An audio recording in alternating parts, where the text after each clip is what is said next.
मध्य प्रदेश की बात करें, दतिया में भी जहां वोटों की गिनती चल रही है, दतिया से कांग्रेस के घनश्याम सिंह और बीजेपी के बीच में कांटे का मुकाबला चल रहा है और 833 वोटों से इस समय कांग्रेस आगे चल रही है। दतिया में 4 दौर की मतगणना के बाद यह स्थिति है। कांग्रेस के घनश्याम सिंह बीजेपी के आशुतोष तिवारी से 833 अंकों वोट से इस समय आगे हैं।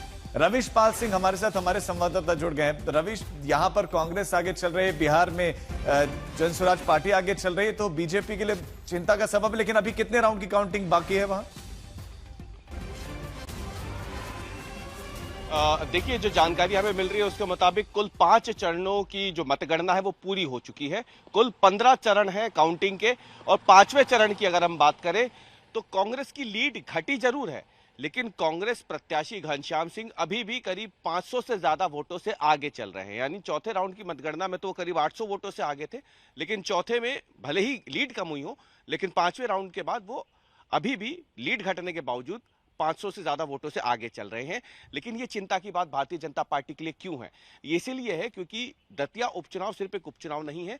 दरअसल ये मध्य प्रदेश सरकार में जो भाजपा की सरकार है उसके बीते 2.5 सालों के कामकाज का लेखा जोखा भी है। और दूसरी तरफ श्योपुर में पहले ही भारतीय जनता पार्टी एक उपचुनाव हार चुकी है सत्ता में होने के बावजूद। तो ऐसे में अगर दतिया में भी रुझानों में जिस तरीके से कांग्रेस आगे चल रही है और यही अगर नतीजे में भी बदल जाता है तो फिर बीजेपी सत्ता में रहने के बावजूद ये दूसरा उपचुनाव होगा जो हारेगी। लेकिन अगर यहां से बीजेपी इस गेम को पलटती भी है तो फिर माना जा रहा है कि शायद थोड़ी संजीवनी रहेगी। लेकिन सवाल यह है कि भारतीय जनता पार्टी जो सत्ता में बैठी है, एक तरफ वो बिहार में पीछे चल रही है, भारतीय जनता पार्टी मध्य प्रदेश में सत्ता में है, केंद्र में सत्ता है, लेकिन दतिया में पीछे चल रही है।